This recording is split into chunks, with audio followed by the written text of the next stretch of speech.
Nama Om Vishnu Padaya Krishna Preshthaya Bhutale Srimate Bhakti Vedanta Swaminiti Namini Namaste Saraswate Deve Gauravani Pracharine Nirvishesha Shunyavadi Paschatya Deshatarine Jaya Sri Krishna Chaitanya Prabhu Nityananda Shri Advaita Gadadhara Srivasadi Gaura Bhakta Vrinda Hare Krishna Krishna Krishna Hare Hare Hare Rama Rama Rama Hare Hare.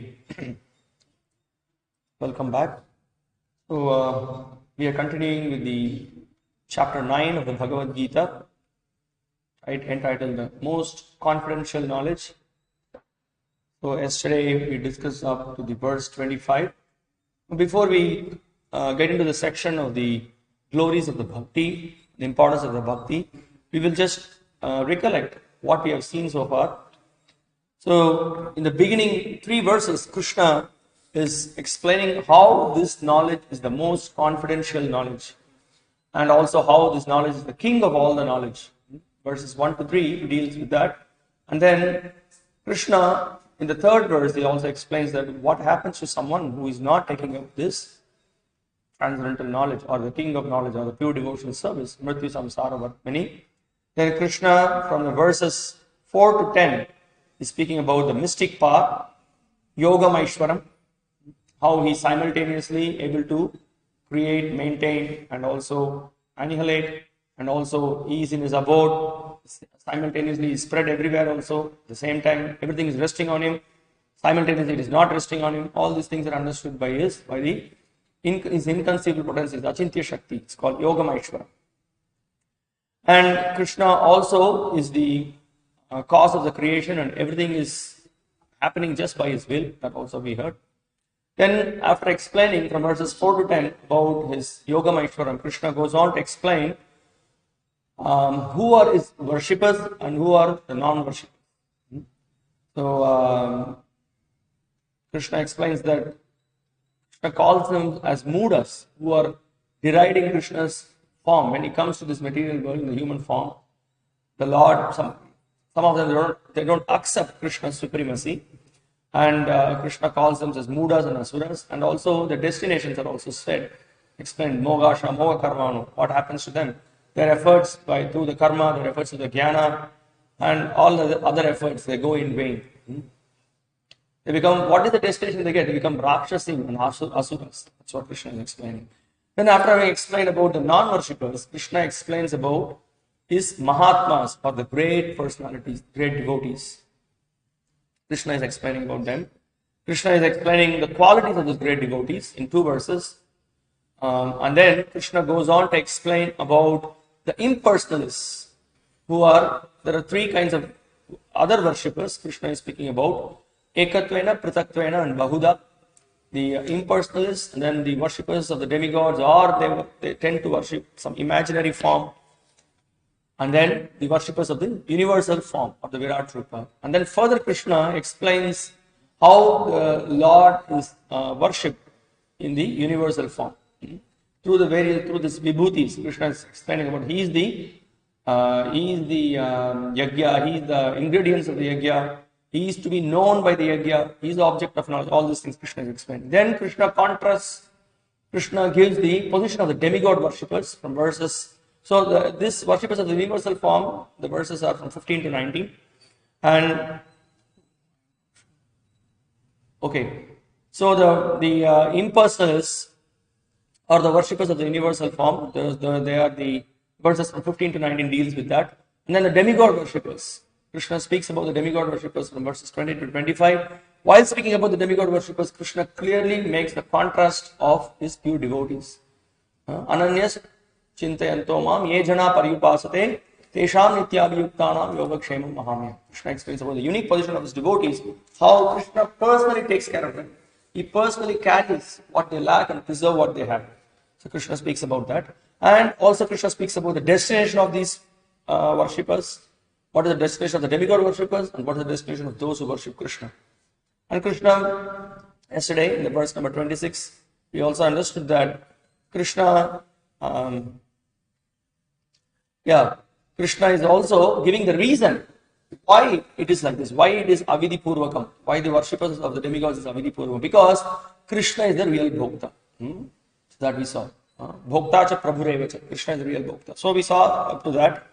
And here are the divisions for those who missed in the first class. We are just showing you the divisions again, so you can make a note of it. And we will now continue from verse number 26. It's a very important section of the verse, very unique subject matter, which the Lord feels hungry. The Lord likes to eat when it is offered with love and devotion. So and another amazing thing also we can see here, that Krishna likes to, if someone offers with love and devotion, Krishna accepts it. You can feed the Supreme Lord. This is the amazing thing. You don't see such a kind of a act in other faith. There is no concept of you can feed the Lord. That is something unique with the Supreme Personality of Godhead, that we can feed Him and He accepts it. So we will discuss about that. Text 26. So here, become my devotee. Krishna is urging that you become my devotee. This is really beneficial for all of us. This is the compassion of the Lord. He's ready to help us. So we also discussed, right? Mata Dhata Pitamaha. Krishna is our real mother. He is our real father. So as a real mother and real father, Krishna likes to help us to come back to Him. And he really loves it. He loves to do that. He is very affectionate to us. Unfortunately, we are not aware of that. We are not aware of Krishna, how much He is affectionate to us. But we can see from these verses how Krishna is so much He loves His devotees. And He also loves when somebody surrenders to Him. Text 26. Patram pushpam palam toyam yome bhaktya prayachati tadaham bhakti upahritam ashnami prayatat manah. If one offers me with love and devotion a leaf, a flower, a fruit or water, I will accept it. So this is Krishna's mercy. The Lord is ready to accept. He is indirectly saying that I like to eat. You offer me love and devotion, I will eat. So sometimes it's a quandary, right? We hear, just now we had a whole session of Ishopanishad classes, how the Lord is completely full in Himself. He is Atma, Rama, Apta Kama. And what is it that He is going to eat? Yes, when we offer it with that love is what He is looking for. When we offer it with love, Krishna is ready to accept it. That is a unique quality. So Krishna, we can see Krishna, he has two sides, One side, we can see in the Bhagavatam also, that the various leelas that is mentioned. Some of them in the 10th canto also we can see. There is the sweetness aspect and also there is killing aspect. He kills the demons. And then there are many sweet pastimes He performs also. So both are there. But when we are in conditioned state, we will not be able to appreciate. So when we are bewildered, we will not be able to appreciate. So we need to be purified. So that's what I was also thinking, that the concept of feeding the Lord doesn't exist in other faith. So that we can see here, that yes, we can feed the Lord. This much intimacy the Lord is allowing us. There is out of the 5 rasa, there is one rasa is Vatsalya rasa. Vatsalya rasa is that you can become the parent of the Supreme Lord, and one can protect Him in that way. Okay. Now let's get into Srila Prabhupada's purport. What he is speaking about, we will see. So now immediately Srila Prabhupada brings to the point that after having explained about the demigod worship and all other Trividyamam, Somapa, Bhuta, Papa, and all those different sacrifices to worship the demigods, all those processes, Krishna explains that bhakti is so easy. It's sublime, it's very easy. Prabhupada is pointing out the process of achieving such a marvelous result is very easy. What is that marvelous result? We can go to the abode of eternal happiness. We engage in the Lord's service and be happy. So here Prabhupada is making a point that the process of achieving such a marvelous result is very easy and can be attempted even by the poorest of the poor without any kind of qualification. No qualification. You don't have to be. There is no need that you should have studied a MS or a MSc or a PhD or nothing. You don't have to be very rich. You need not have any bank balance. You don't have a bank account also. But all that is required is pure heart, and then simply you should be affectionate to serve the Supreme Lord. This is what he's looking for. So even someone is poor, he becomes eligible. So Prabhupada goes on in the purport. The only qualification required in this connection is to be a pure devotee of the Lord. This is Srila Prabhupada, just like that he's saying, only qualification. Nothing is required, just you have to be pure devotee. Quite demanding. But that's what it is all about, isn't it? Devotional service is all about that we need to become pure devotee. We may not be pure devotees now, but if we stick to the process of pure devotion, as given by our acharyas, we are on the path of pure devotion. Then it's a question of time that we become pure. So one thing is very clear: if you want to come close to Krishna, we need to become pure, because Krishna is the purest. Param Brahma, Param Dhama, Pavitram Paramam Bhava. Arjuna says, when he just heard the Chatushloki of the Gita, we will be hearing the next chapter. Arjuna was immediately completely convinced. Then he said that you are the purest of the pure. So, if we need to approach the purest of the pure, we need to become pure. So, but I am impure now, what do I do? Doesn't matter. If we take up to the process that is given by the pure personalities, Krishna is the purest of the pure.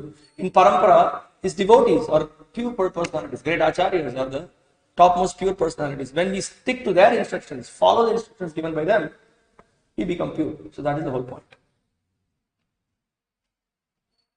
So here Krishna is making the point, Prabhupada is making the process is so easy that even a leaf, a little water or fruit can be offered to the Supreme Lord in genuine love, and the Lord will be pleased to accept it.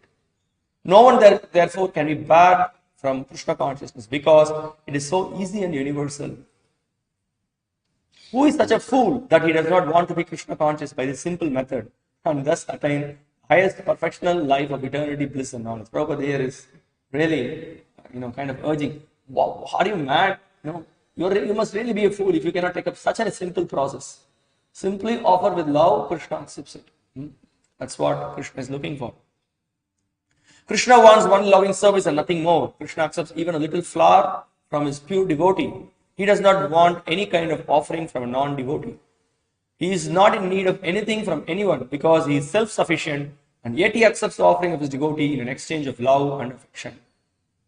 So this is the key point here, you see. Prabhupada is pointing out that he will not accept anything from the non-devotee. However opulent the preparation is, however tasty the preparation is, however whatever costly items are put in that preparation, let's say badam, pista, pure ghee, whatever opulent food you offer, it's not interested. Now we could immediately think of some examples from the Puran. You see, when Duryodhana wanted to offer a feast to Krishna, Krishna was not interested. He said, Krishna openly said, you are so envious of the Pandavas. Pandavas are my life and soul. If you are envious of me, you are envious of them, you are envious of me. I don't want to eat with you. But rather, he was so pleased when Vidura's wife, out of great devotion, offered a banana peel. Out of great devotion she came. She was completely, when Krishna entered the house, she lost herself. She was completely lost in her beauty, and then with great devotion, instead of giving the banana, she gave the banana peel, and Krishna was relishing it. How is that? So Krishna is so affectionate to his devotees. So now, the care has to be taken now. So that's what Krishna is looking for, that pure love, that bhav. But now it's not. Now it's also a caution is there that we say in pure love I will do whatever I want from my heart, from great bhav I will do whatever. That is not allowed for us. We are in conditioned state. But again, the point is there that Krishna accepts only that which is given with pure love. But do we have the pure love? It's a question, right? Whatever that I am cooking and offering, will Krishna accept? It's a question mark. No, we just explained the point. The question is resolved, because if we follow as per the instructions given by the Supreme Lord and his bona fide devotees, if we stick to the instructions of the pure devotees and with sincerity we express ourselves to the Lord, my dear Lord, I am conditioned, I am full of material desires, yet I want to be purified, I want to please you. So for that, I will follow all the rules and regulations that is given in the scriptures. I will fast, I will honor only Krishna Prasadam, I will not eat anything else that is given outside. And like that we show our determination that we want to please Krishna, and we cook, we offer what Krishna wants, then Krishna is very pleased. Doesn't matter who we are, what is our background, how much. So that sincerity is there, and also the a sincere desire to please Krishna. Both are required. So that's what Krishna is looking from us. So we have to be honest. This is the whole point. It's not only offering prasadam, any service for that matter. We need to be honest. Really, sometimes some devotees, they are. I was just speaking to one devotee yesterday. He said that, Prabhuji, I'm in the construction service. It's heavy, tall, body is really breaking up. I'm not able to come for Mangalarti. Sometimes some devotees are really honest, but somehow or other we have to mold our life. We have to push ourselves. Because see what Srila Prabhupada is speaking here. We are fools, he's saying. We are fools if we are missing this opportunity. Such an easy, sublime process. There cannot be any other easy, sublime process than this. So we have to be aware that Krishna is giving us an opportunity to associate with him. He is ready to take us back to his abode. He wants our association, but we are not recognizing that. And here Srila Prabhupada goes on to explain the purport that this bhakti is the only means to approach Krishna. So Prabhupada is repeating the point. No other condition, such as becoming a brahmana, a learned scholar, a very rich man, or a great philosopher, can induce Krishna to accept some offering. Just by devotion, Krishna is pleased. Without the basic principle of bhakti, nothing can induce the Lord to agree to accept anything from anyone. Bhakti is never causal. The process is eternal. It is direct action in service to the absolute whole.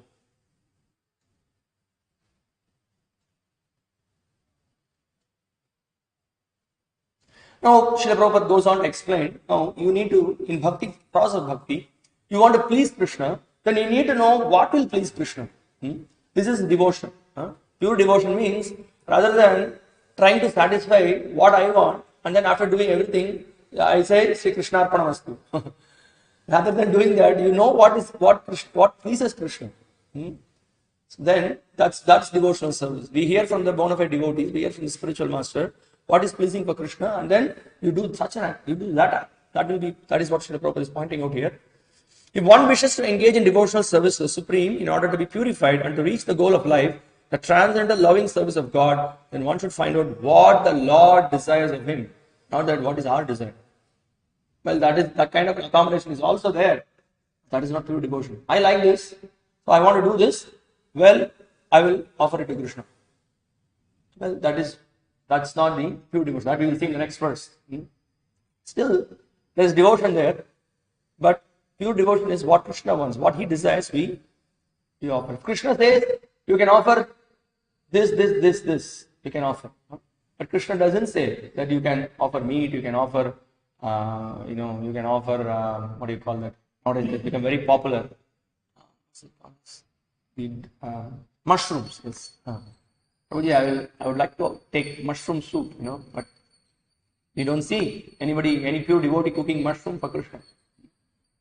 So this is the point. This has to be understood. What Krishna wants. So Prabhupada is pointing out here that one who loves Krishna will give him whatever he wants, and he avoids offering anything which is undesirable or unasked.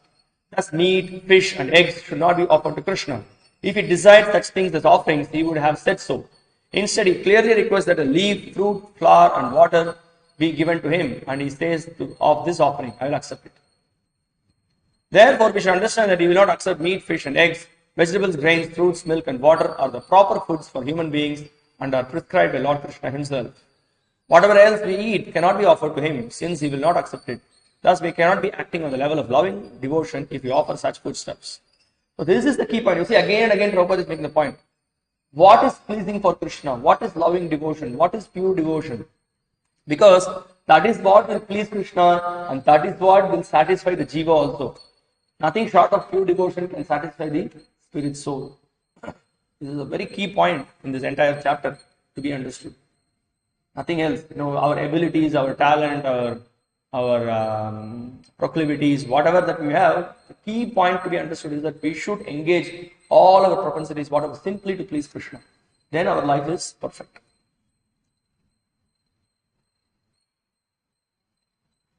And also in the third chapter, Krishna explained that if you do not offer to him and then you eat something, then what do we eat? Tirunelveli halwa.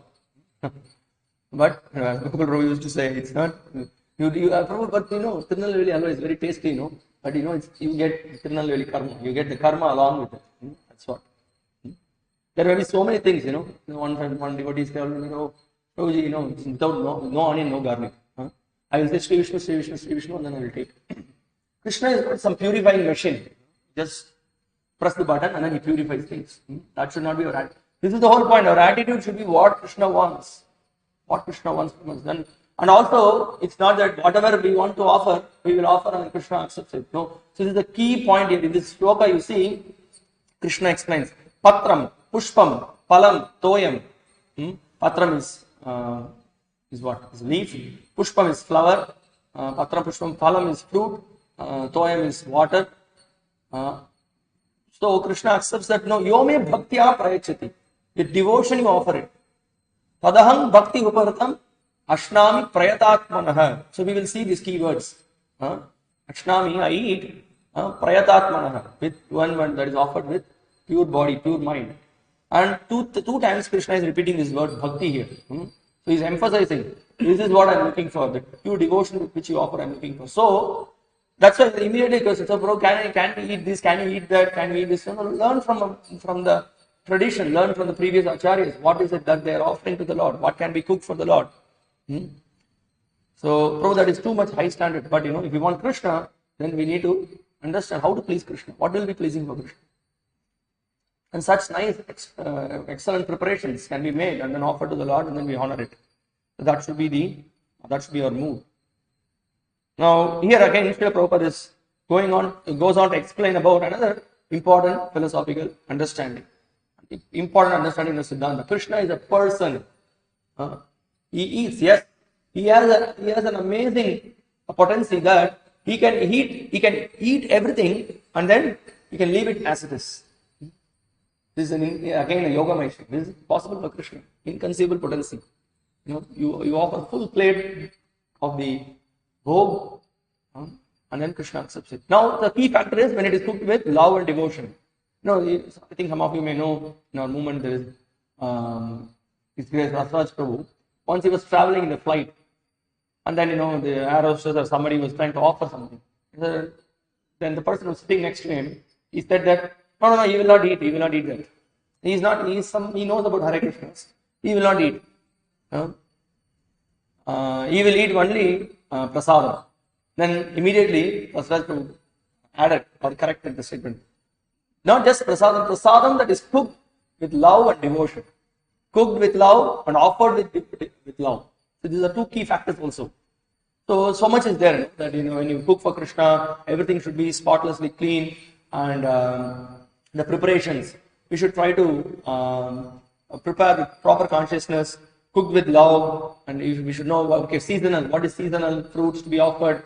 Now this is the season. Let's offer this to Krishna. And the pujari who is offering also should be in proper consciousness. The altar should be clean. The extension of the altar should be clean. The plate should be clean, and it should be done on a particular time. That's not just bhav. We are not at the level of Vamsidas Babaji or Sanatana Goswami.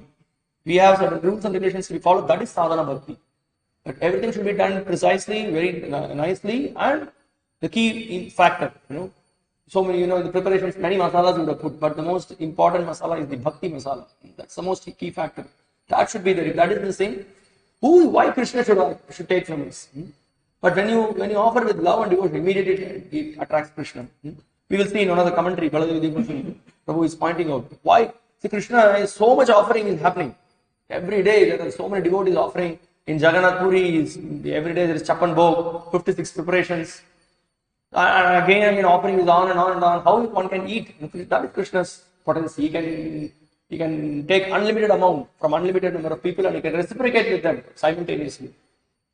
And how is that Krishna says that? Baladevi Devotion Prabhu says that when somebody cooks with devotion and offers with devotion, although Krishna may not have appetite, but he creates that devotion of the devotee, creates appetite in him, and he likes to take because he is very pleased.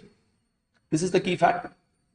And also we can see devotees, they grow their own plants, they put the seed, they take care of, they water it, and then the nice fruit comes. Their desire is, I just want to offer it to Krishna. And they bring, Prabhuji, this is a very nice papaya grown in your garden, please offer it to the Lord. So like that, that is very purifying. And such a thing, that is also there, we buy from the shop and all those things. But ideally, if we can have our own gardens, our own land, our own, and then A devotee invests his energy, from beginning he does it for Krishna. And then he offers this and cooks that, and then the pujari offers it with great love, and oh, that's nectarian. That is, then Krishna, what is happening? Krishna is tasting that bhoga, and then it becomes so uchishta lepan.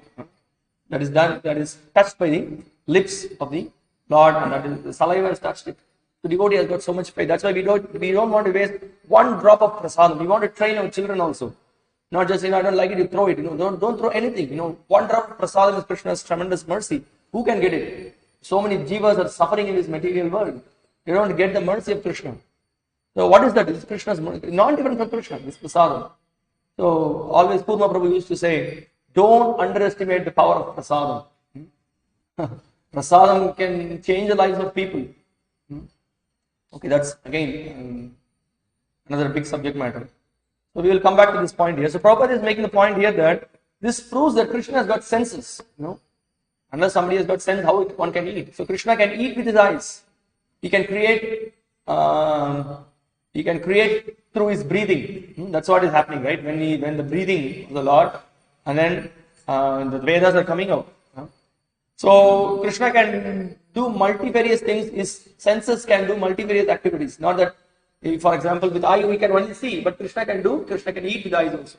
Angani yatya sakala indriya vritti manti pashyanti panti kalayanti chiram jaganti ananda chinmay sadujjvala vigrahasya govindam adi purusham tamaham bhajami. This is what we sing every day in front of the Lord during the deity greetings. This is an amazing potency of the Lord. Prabhupada immediately points out here that Krishna is absolute, lacking senses. He could hardly be considered full in all opulences. In the 7th chapter, Krishna has explained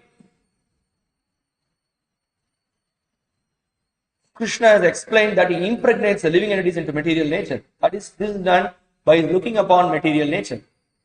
And somebody may say, oh, okay, there is an accommodating principle. Ramadevi, she turns into Durga, and she is the accommodating principle. But then what about the creation of Brahma? He doesn't require anyone's help, just from his lotus, from his navel, the lotus sprouts, and then Brahma appears. And Lakshmi Devi is massaging the Lord. He doesn't need anyone's help. And this is Lord's amazing power. See here, Prabhupada is making another amazing, interesting point here. And so in this instant, Krishna is hearing the devotee's words of love in offering foodstuffs is wholly identical with his eating and actually tasting. See, when the devotee offers with love, his hearing, he already eats. Amazing. Only the devotee who accepts Krishna as he describes himself without interpretation can understand that the supreme absolute truth can eat food and enjoy it.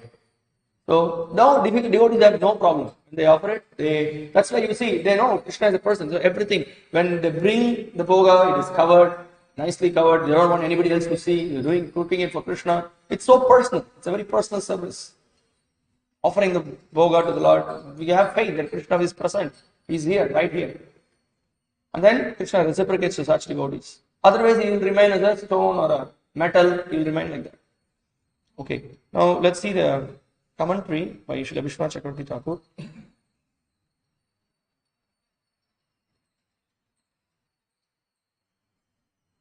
You see, he says, but whatever my devotee gives, I enjoyed in a suitable way. What type of offering is it? He does not offer it because someone told him to offer it, but he gives it out of love. Bhakti upahutam. Yeah, in our initial stage we may do it because we are offered. Whatever you eat, you should offer it and take. That's beginning stage, but it should rise to the level of pure devotion. But if my devotee has an impure body, I do not accept even that offering. He must have a pure body, prayatatmanaha. This excludes persons from offering during menstrual cycle or with other impurities. However, the word prayatatmanaha can also mean a person with pure mind. No one except my devotee has a pure mind. So now we may say that, we are in the material world, when we are not engaged in devotional service, what is our situation? Our mind is contaminated like anything. So we cannot approach the Lord. But if we engage in the principles of sadhana bhakti, then our mind is purified. So when we go to the Lord and then offer it, then Krishna accepts it in that purified consciousness. At least we should, that's why you see this, there is bhuta shuddhi and all those things. Before you do offering, pujari also, he purifies his body, he purifies the preparations, And that is external preparation. But the key factor in all those things is to please Krishna. Krishna, please accept this. I am a fallen soul, but you are very merciful. Please accept this offering. So this is a very important factor in devotional service.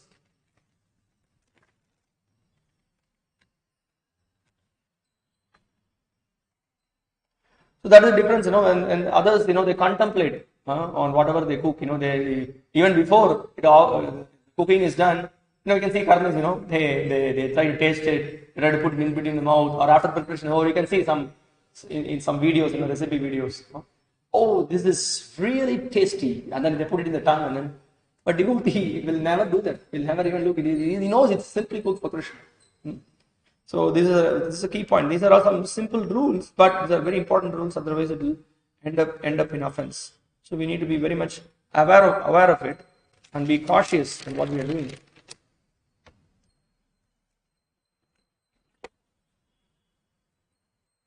So when it comes to this prayatatmanaha, so that is the point we have to understand, that we have to always keep ourselves purified. So keeping purified means chanting the names of Krishna, keeping ourselves externally clean, we keep our nails clean, we keep our body clean before cooking and before offering. Everything should be kept clean for Krishna. Two things in worshipping the deities are a very important factor. One is cleanliness and then punctuality. Both are required. So that we need to understand. Then, and also the devotion. That is, our devotion is also reflected in this manner. We are always punctual and very clean.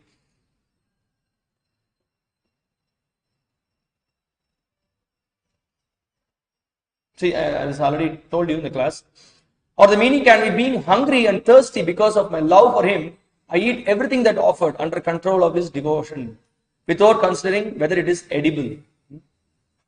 Whether I am able to eat it or not, Krishna just looks for the love of the devotee. He accepts it.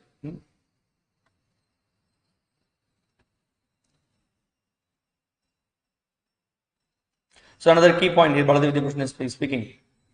I do not eat that which is offered with personal motives and with no attraction for me. Having mentioned with devotion, bhaktya, again the Lord says, I accept what is offered with devotion, bhakti upahritam.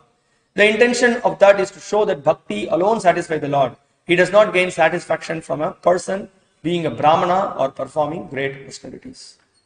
So if you are a simple devotee, then you can, even you are a simple person, but if you have devotion and serve the Lord accepts it.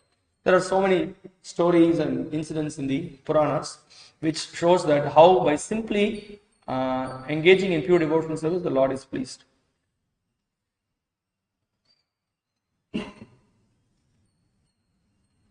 The Prabhupada in another lecture, he points out, if you want peace at all, then you have to accept that everything belongs to God and I can use after offering him. Accepting that this belongs to you, God. This belongs to you, God. Kindly, you have sent me all these things for my subsistence. Oh, it is your thing. Kindly, you first of all taste it. Then I shall take your prasadam. This is Krishna consciousness. Lord is supplying everything. He will not eat whatever is given to you. It is for you. Simply just acknowledge. Just acknowledge. Oh, you can. Oh, can you not acknowledge even? Oh God, you have given us so nice things for eating. Please, you taste. Just like small child is provided by the father, but while eating, he offers the father, my dear father, it is very nice thing you taste. How much pleased will be the father, just imagine. The father knows that the child has brought my things, but if the small child offers to the father, Father, it is very nice, you eat. Oh, father says, oh, it is very nice, all right, I shall eat it. This is love. And then Prabhupada goes on to explain in another lecture that how Ganga is offered to the Ganga, right? We go to the Ganga and offer Ganga. Similarly, everything that is here is prepared, is given by the Lord, but then we show our love to the Lord simply if we offer it back to the Lord with devotion. Okay, here is a question from one of the Arya Samaj members. Prabhupada just blasted it. So one of the members of the Arya Samaj is, they do not favor the temple worship. So he asked me, Swamiji, do you think God eats? I said, yes. Then how do you think? Because God says, I eat. Here is, Krishna says, Ashnami. So God says, I eat. Who are you that he does not eat? I replied him like that. Who are you? You say that God does not eat, but here God says, I eat. So whom shall I believe? A loafer like you or Krishna? This is Srila Prabhupada, no roundabout. No. Whatever Shastra says, full faith. Srila Prabhupada had full faith. And that's what Vaishnava means. He simply accepts the statements of the scriptures. Not that he interprets it, it may be like this, it may be like that. No, as it is. Yesterday also we saw that verse, right? No, when Krishna says that, Ananyasmintayanto mamejana paripashate tesham nitya vyuktanam yogaksham vahamyaham. Krishna says, I personally, yes, the Lord does it personally. There is no question of doing it through his agents. So like that. So Prabhupada immediately blasts here. So, whom shall I believe? A loafer like you or Krishna? I am a third person and you are a third person. Krishna is recognized as Supreme Personality of Godhead. Whom shall I believe? I accept that I am the fool number one, but whom shall I accept you? Whom shall I accept? You or Krishna? You said that. What you are? What is your position? You are an ordinary man. So you say that God does not eat, but God says, I eat. Why shall I not believe? So this is a question of faith. This is a question of faith. And without faith, you cannot reach the kingdom of God. Your experimental knowledge, your so-called defective reasons and arguments and philosophy, that will not be applicable in the transcendental field. You have to believe. You are believing in every sphere of your life. When you purchase a ticket for transferring yourself in the aeroplane, if you go on arguing whether, sir, I am purchasing ticket, whether this aeroplane will reach, whether it will not, I mean to say crash in the way, if you go on arguing, there is no question of, I mean to say, getting on the aeroplane. You have to believe that aeroplane will take me to the other side. You are doing that. There is no argument. So similarly, you have to believe. We must have faith. And we see that many faithful, great acharyas and devotees of the Lord, they achieved success by this faith. Why shall I not follow them? Therefore, the Vedic literature says that you have to follow the footprints of the great acharyas.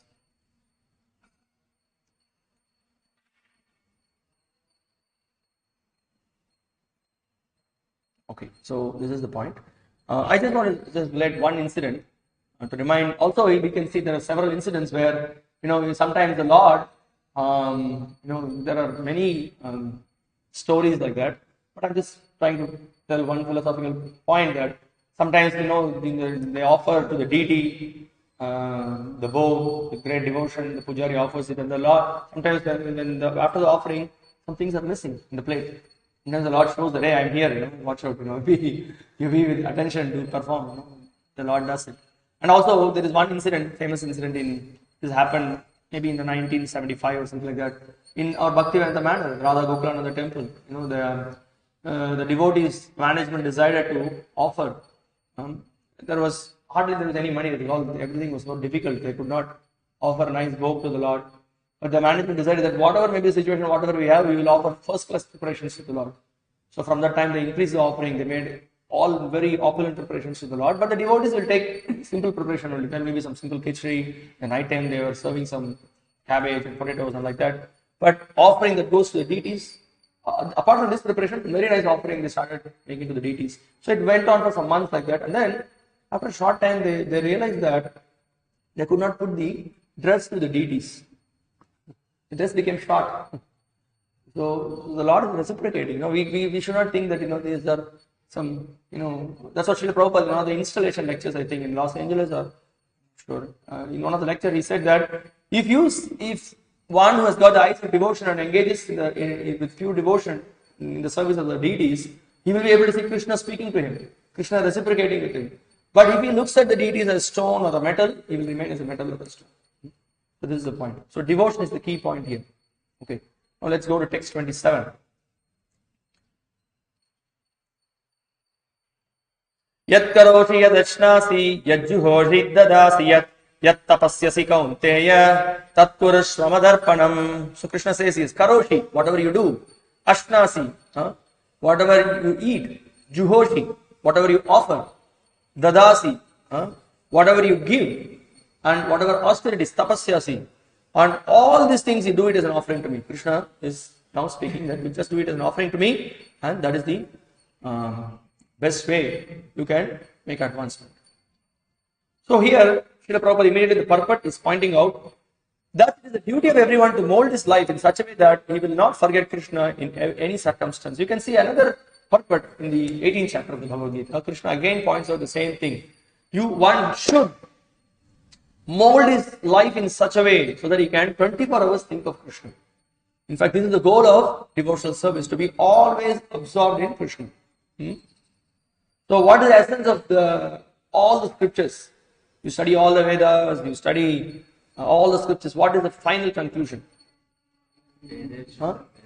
Yes, always remember Krishna, never forget Krishna. Smartavyam sadatam Vishnu, vismartavyam na jatachit.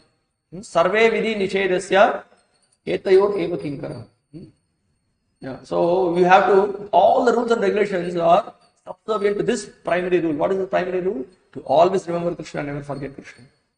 So here, Srila Prabhupada is pointing out that you mold your life to remember Krishna, not to forget Krishna. Our situation is we should not forget Krishna. Our situation is we forget Krishna. Yesterday I was speaking with some of the boys, so nice prasadam was there. They came, they just immediately took the prasadam and said, hey, did you chant Sharira Vidyaja? Oh, yes, I have to chant Sharira Vidyaja. We forget. But that's the training we have in sadhana bhakti, right? When we are hungry, we forget everything. Give me, then, that's how like, give him something, then he will cool down. Then we will, sometimes also in the house, when the husband is very angry or he comes from work very tired, don't discuss anything. Give him nice prasad, then, take care of him, then everything will be cool. So, but then, I'm just giving an example to say that when we are hungry or in some, in disturbed state, at that time we forget what we should do, but we should never forget. We should never forget Krishna. So, how do we, in our situation, because we are not able to remember Krishna always, we should not forget him. So that means that, I should honor, I should chant Sharira Vidya. So that's an important aspect. Okay, here we'll continue. So Prabhupada is making the point here. Everyone has to work for maintenance of his body and soul together. And Krishna recommends herein that one should work for him. So Prabhupada here points out that you are working, but you work. You offer by working, you offer the results to Krishna. So this is, you see here, in this particular verse, this is one level down of Shuddha Bhakti. How is that? Because you see, you do some work and then that work later you offer to Krishna. Or you may even offer the results to Krishna later. But in the beginning, you are not doing the work thinking that I'm doing it for the pleasure of Krishna.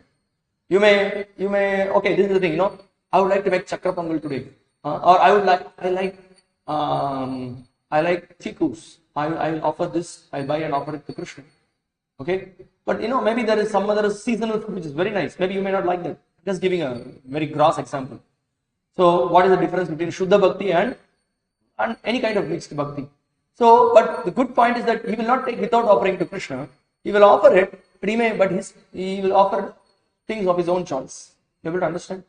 So, that is the level that is shown here in this verse. That still, there is a lot of personal aspect of, there is worship of the Lord's beautiful form, he offers, everything is there. It is definitely not like that of the jnanis or the other karmis. It is definitely there is devotion, but this devotion is mixed devotion. This is exactly Acharyas are pointing out. We will see in the purport. Okay, Srila Prabhupada, to conclude the purport, is making one point. Nowadays, people are very much inclined to the meditational process, which is not practical in this age. But if anyone practices meditating on Krishna 24 hours a day by chanting the Hare Krishna mantra round his beads, he is surely the greatest meditator and the greatest yogi, as substantiated by the 6th chapter of the Bhagavad Gita. So, how do we know who is the greatest yogi and the greatest meditator? What Srila Prabhupada is pointing out here? Hare Krishna, Krishna Krishna, Hare Hare, Hare Rama, Rama, Hare Hare. Either you chant on your beads or you sing for the Lord. This is the greatest, he is the greatest meditator. So that should be understood. Now, Srila Vishwanath Chakravarti Thakur, in the commentary, he points out the same point, what we discussed. He even, in fact, gives a technical name that how this level of bhakti is a kind of a mixed bhakti. He says, Karma, Jnana, Mishra, Pradhani, Bhuta Bhakti. So, what is the point? The point is that there is a mixture of karma and there is a little bit of mixture of karma and a little bit of mixture of jnana. But yet, it is definitely about karma yoga and jnana yoga, but there is devotion in that, but there is a mixture. But this cannot be categorized under Kevala Bhakti or the Shuddha Bhakti. See, here is another important point. But when you mention that I should offer in sacrifice, that sacrifice is derived from Archana, which is an anga of bhakti, aiming at the pleasure of Vishnu. And when you mean austerities, it means vows such as Ekadasi fast. This is all Ananya Bhakti. How can you say that is not? True, but Ananya Bhakti does not mean that you perform an action and then offer it to the Lord. Rather, in Ananya Bhakti, the action is done first, offering it to the Lord. This is mentioned by Prahlad when he says, Iti pumsar pitav Vishnu bhaktischan navalakshana. Kriyate Bhagavati. This bhakti of 9 types, after being offered to the Lord, should then be performed for the Lord. So in simple terms, we do what our Guru says.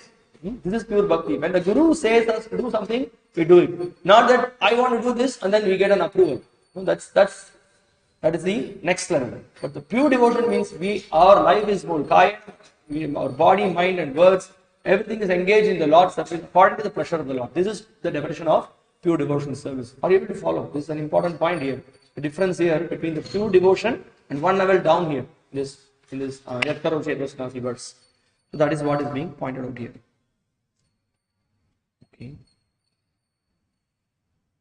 Okay, here is a quote from Srila Prabhupada's lecture. Tapasya means penance. Now there are great scientists, great philosophers, great thinkers. They are engaged in great penances. They are taking very severe type of pains for discovering something.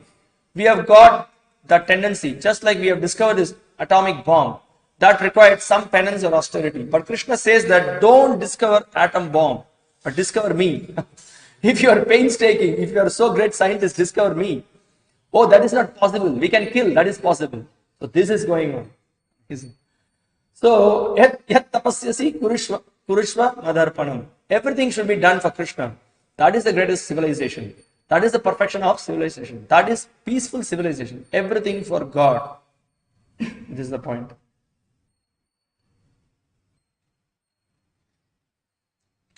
Okay, now, when everything is done for Krishna, everything is done, yat karo, the activity that you do, the austerities that you perform, what you eat, if everything is done for Krishna, then what is the result of doing that? Now Krishna speaks that.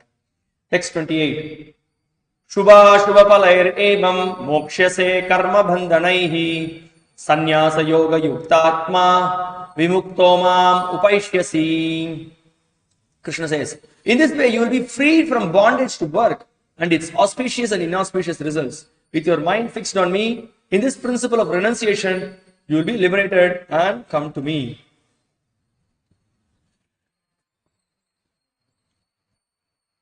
You see here, it is explained here. Shubha Shubha Taler Evam. So, whatever that is auspicious, you may get some auspicious result by doing some act, or inauspicious result you may get. But you will be freed when you do it as an offering to Krishna. You will not be bound by that.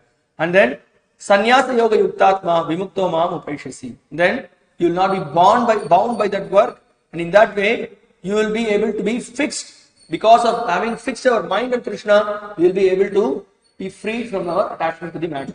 And what is the result of that? Krishna says, Vimuktaha Upaishyasi. You will attain my lotus feet. So liberation, in the proper understanding of liberation, we often discuss, we often remind. Because often people, when they speak about liberation, they say, now I will merge with Krishna, or I will become one with Krishna. Moksham Vishwangri Labham. Remember this. This is the important point. We understood that when we say liberation, the Vaishnava understanding is that we go back to the abode of the Lord and we engage in the service of His lotus feet. This is the point. Okay. Now in this purport, Srila Prabhupada speaks a very important point here. The difference between the Falgu Vairagya and Yukta Vairagya. Falgu renunciation is that, what the Mayavadis are, definitely, it's a fact that we have to be detached from matter. So, yesterday we discussed about the Srila Prabhupada in the purport, the purpose, he is speaking that there is no difference between spirit and matter, or the matter can be transformed into spirit. How? When it is engaged in the service of the Lord. So, we discussed that for advanced devotee, he doesn't see this is material, is spiritual. Everything is spiritual because everything is seeing as Krishna's energy. Right? Now, in that principle, your devotee, he engages everything in Krishna's service. There is a smartphone, there is a camera, there is a laptop, there is a projector screen here. Everything we will use it in Krishna's service. So then it becomes spiritualized. In fact, that is the proper renunciation. Seeing everything as belonging to Krishna and using it for Krishna's service. This is our understanding. That's what Srila Prabhupada exactly points out here. Anashaktasya vishayan yatarham upayunjitaha nirbandha Krishna sambandhe yuktam vairagyam uchyate. Krishna sambandhe. Everything has got a connection with Krishna. And this is the proper understanding of renunciation. Actually situated in renunciation, such activities clear the mirror of the mind. And as the actor gradually makes progress in spiritual realization, He becomes completely surrendered to the Supreme Personality of Godhead.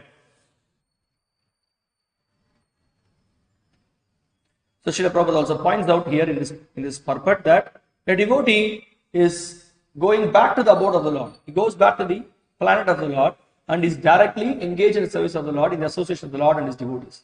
Srila Prabhupada makes it very clear, because the impersonalists, their understanding is that they always misinterpret and say that it is a question of merging. And another definition Srila Prabhupada is giving here, if you have read the purport, you see Srila Prabhupada is pointing out, anyone who has no interest but to dedicate his life to the service of the Lord is actually a sannyasi.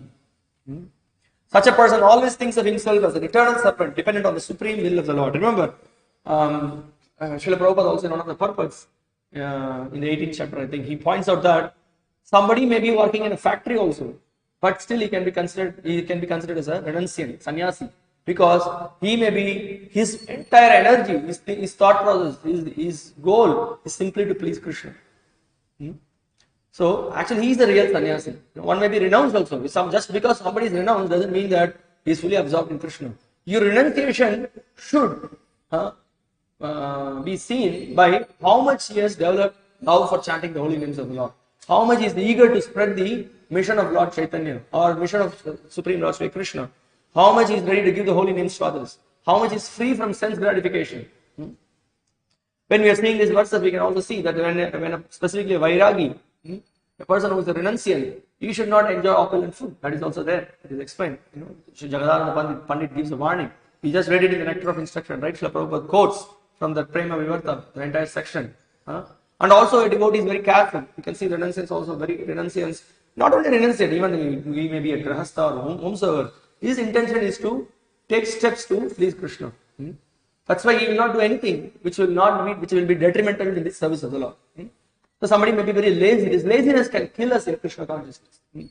Sometimes you see, Prabhuji, the mind I have already offered it. We say that, the mind I have already. Well, when there is an opportunity to offer it properly, why don't you offer properly to the Lord? What is this? I have offered it in the mind. But we may be traveling somewhere, we may be in the train or something, we may have got the fruits. In certain situations, we can offer it mentally and also, then we can take it as prasadam. This shows how much serious we are in devotional service. So the point is that the sannyasi is not slack, he is very much absorbed, relating everything with Krishna. This is the whole point here. Okay, here is another interesting point the Prabhupada refers to. He says, he does not give serious attention to the fruitive activities or prescribed duties mentioned in the Vedas. For an ordinary person, it is obligatory to execute the prescribed duties mentioned in the Vedas. But although a pure devotee who is completely engaged in the service of the Lord may sometimes appear to go against the prescribed Vedic duties, actually it is not so.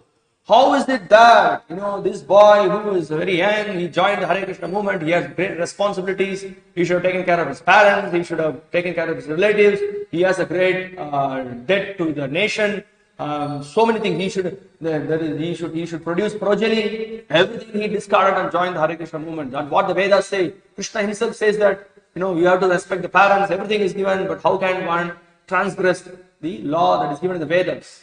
So when people sometimes question like this, often they come up with these questions. But the same people, they have not read the Bhagavad Gita properly. Just we crossed few verses before. Krishna says, what Krishna says? Mata dhata pitamana. So Krishna says that pitamasya jardo mata dhata pitamana. I am the father, I am the mother. Yes, we have to respect our mother, we have to respect our father.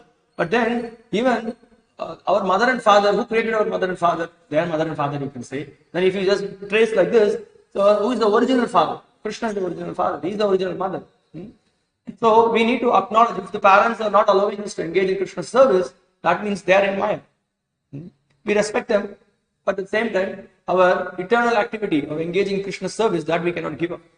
Because after several lifetimes, we are getting this human form of life. And by the mercy of a pure devotee, we are getting an opportunity, we got this knowledge of engaging in Krishna's service.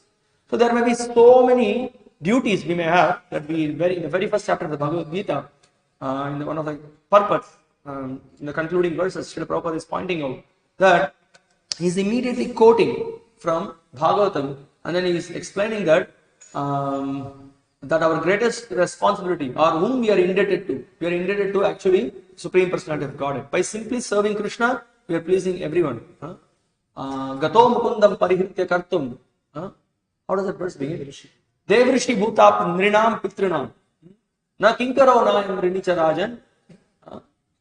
Sarvatmanaya sharanam sharanyam gato mukundam parihritya kartum.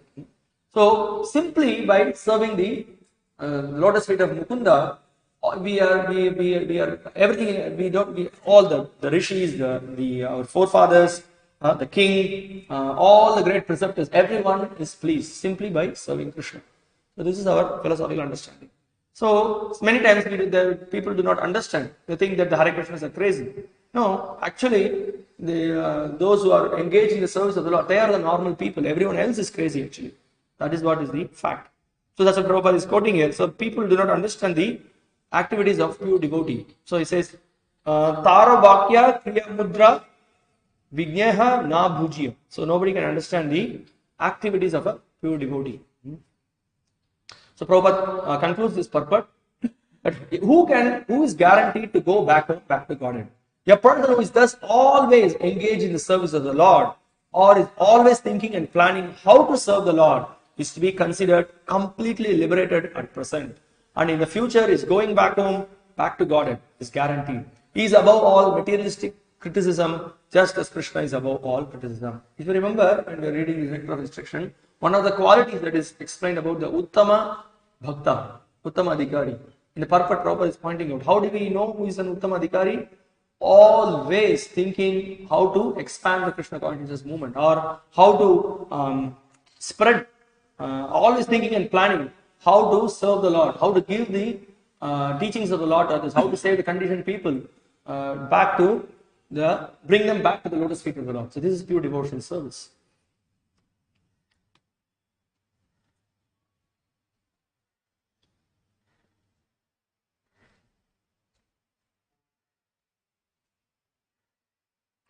It's just one reference. Also here, a reference is given by the Acharyas from the Bhagavatam. Mukting dadadi karhichit smana bhakti yogam. Those engaged in getting the Lord's favor again attain liberation from the Lord very easily, but he does not very easily give the opportunity to render direct service unto him. So this shows that one needs the favor of the Supreme Lord, and that favor we get by the mercy of these pure devotees. Okay, so now a question can be raised. What about if I fall down? In this endeavor, if I am not able to, if there is a mess that happens, what do I do? So Srila Vishwanath Chakravarti Thakur is raising a question. You liberate the devotees and then give yourself to your devotees, but not to the non-devotees. But then, do you not show prejudice arising from attraction and repulsion? The Lord refutes this in this verse. So yes, so far all glorification is given about the devotees. How the Lord is very much caring for his devotees, he takes care of his devotees. So then anybody will question this. You know, Krishna is always favoring his devotees. So this is some kind of a dushan, or it's some kind of a bad quality in the Lord. Is it so? Krishna is answering. Samoham sarva bhuteshu name dveshosti na priyaham he bhajanti tumam bhaktya maiteteshu chapyaham. So Krishna says, Samaha sarva bhuteshu. I am equal to all the living entities. Dveshu. I don't have dvesha for anyone. Name dveshu stina priyaha. Then he says, E bhajanti tumam bhaktya. So first two lines he is speaking that I don't have everyone is equal to me, nobody is my enemy. Then immediately he is contradicting in the next two lines. Ye bhajanti tumam bhaktya maiteteshu chapya. So he says that whoever renders service unto me in devotion is a friend, is in me, and I am also a friend to him. So Srila Prabhupada, okay, let's say one thing. Srila Vishwanath Chakravarti Thakur also in his commentary is pointing out the first two lines, Samoham sarva bhuteshu name dveshu stina priyaha. This shows the Paramatma feature of the Lord. Same person, so he is neutral, he doesn't involve. He's just upadrashta anumanta. He's witness and he's sanctioner. He's just watching whatever the person, his conditioned soul is doing according to his previous karma and according to his desires. He's engaged in various activities. So the Lord is just approving and watching it. But then, as Krishna, the Supreme Lord, as Bhagavan Krishna, what he is doing? He is personally interfering when his devotees are rendering service out of pure devotion. That is the second part of the verse. So what is the second part of the verse? E bhajanti tu mang bhaktya iteshu cha. When one engages in devotional service, the Lord is very pleased. Now Srila Prabhupada goes on to give explanation about how the Lord is not partial. So he's giving an analogy. He's just like a cloud which pours rain all over, regardless of whether it falls on rock or land or water. So when the rain falls on the rock when it falls on the rock, you may not say much of benefit. But when it falls on the land, what happens? Where there is some crops are there, some gardens are there, immediately that gets nourished, and there can also be some lake that can be formed. And it's a question of the how it is being received.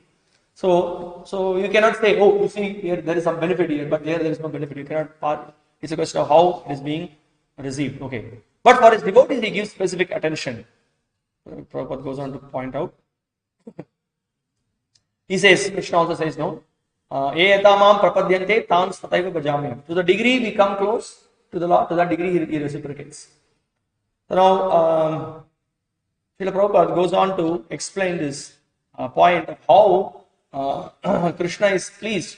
And also we can see this, okay, we will go to that example at the time we will discuss. Now Prabhupada, right in Srila Prabhupada's purport, there is a point, he makes it. The transcendental reciprocation exists because both the Lord and the devotee are conscious. When a diamond is set in a golden ring, it looks very nice. The gold is glorified, and at the same time the diamond is glorified.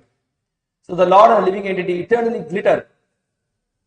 When a living entity becomes inclined to the service of the Supreme Lord, he looks like gold. The Lord is a diamond, and so this combination is very nice. Living entities in a pure state are called devotees. The Supreme Lord becomes the devotee of his devotees. This is the beauty of true devotional service. A nice analogy, no? So when you put the diamond in the gold, you have a golden ring and there is a diamond. Both looks glittering, both looks attractive. So that's what. So when the devotee engages in devotional service, Krishna is very pleased. And what he wants to do? He wants to reciprocate with the devotee. So Prabhupada again speaks about the reciprocation. As a result, Prabhupada immediately points out how Krishna is a person. He reciprocates with his devotee.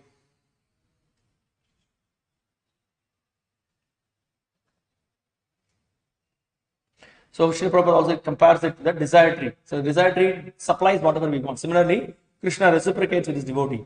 The Lord's reciprocation should not be considered to be under the law of karma. It belongs to the transcendental situation in which the Lord and his devotees function.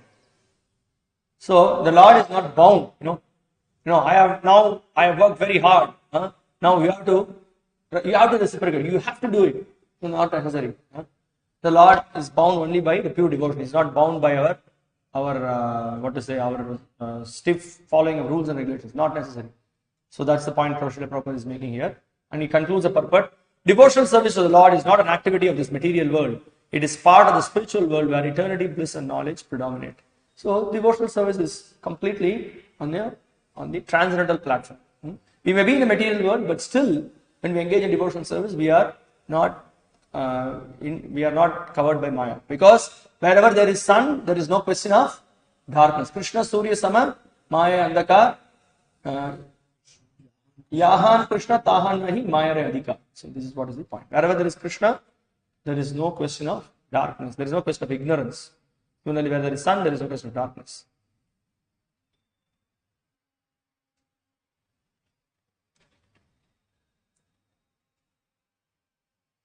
So now in this verse, Samoham Sarva Bhutesh Namadveshastena Priya, E Bhajanti Tumam Bhaktya. So here, Srila Vishnu Chakravarti Thakur is pointing out, some persons explain that the word tu indicates a different intention. I am equal to all, but still I favor my devotee.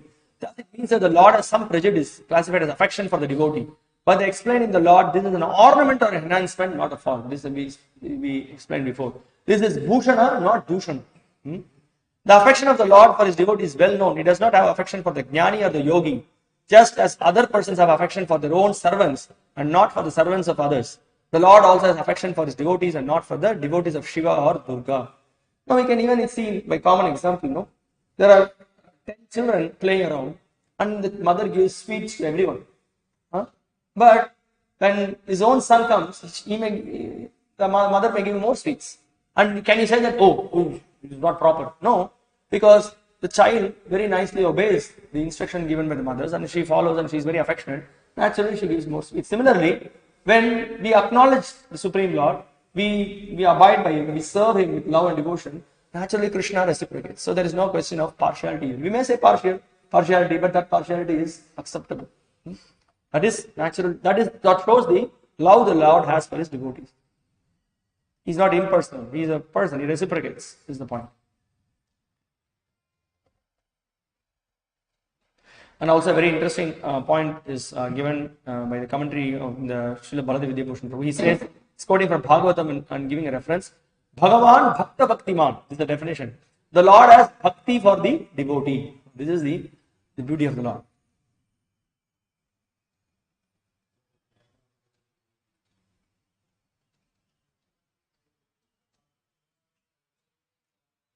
Okay, Srila Prabhupada in one of the lectures, he makes another point. Same thing Srila Prabhupada also quoted in one of the lecture. Bhagavan Bhakta Bhaktiman. And here we go, there is a... Okay, since we are running short of time, I'm just going to proceed. Srila Prabhupada also gives another example of the judge. Okay, maybe I'll read that, it's a nice one. So God gives you result of your actions, samoham. He is impartial. If you do good acts, then you get good result. If you do bad acts, then you get bad result. That is samoham sarva. This is common formula. The Lord says, samoham sarva bhuteshu name dveshu stinapriyaha. It is not that somebody is suffering because God is envious upon him. No, God is not envious. He is suffering because of his own activities. Some example we can give. Just like a person is ordered by the High Court to be condemned to death. He will be punished, death punished. Does it mean that the High Court justice is enemy of that particular person? No, he is not enemy. He has created such situation that he is condemned to death. The High Court judge is not responsible for that. He simply administers, I mean to say, intricacies of law of the state. Similarly, there are agents of law in the material nature, and so many.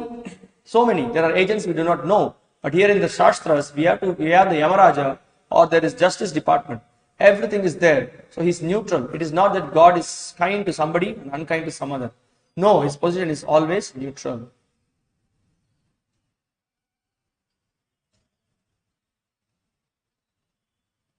Okay, let's go to the verse number 30.